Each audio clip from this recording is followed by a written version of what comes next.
Always prepared and to protect themselves from the elements, headgear has always been a part of the official uniform.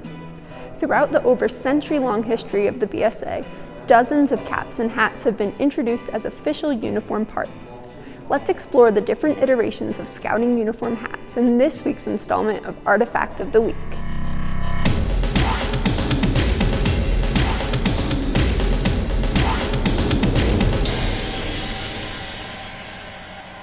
At the start of the Scouting movement, felt campaign hats with high crowns and a solid silk hat band were the uniform.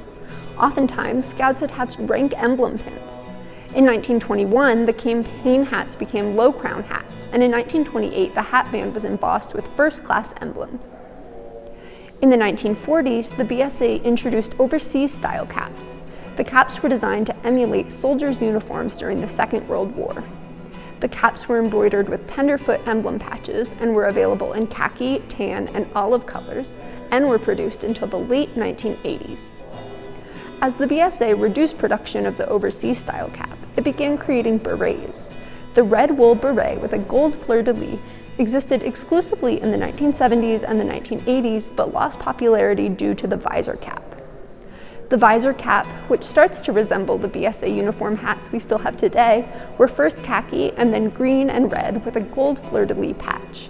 In the 21st century, the uniform hats are still baseball-style caps, but now are dark green with an embroidered tenderfoot emblem.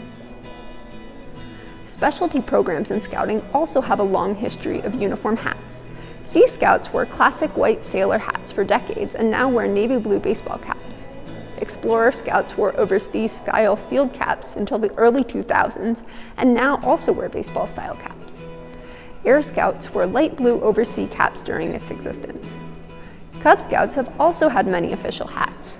Though always wearing visor caps in the early days of the program, Cubs wore blue hats with yellow stripes and a Cubs patch, whereas now Cub Scouts wear baseball caps based on their rank: Tiger, Wolf, Bear, or Weeblo.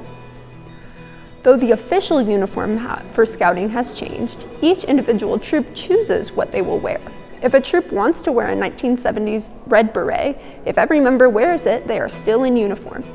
Scouting has worn many hats throughout its history and still allows today's Scouts to remember the history through wearing historical uniforms.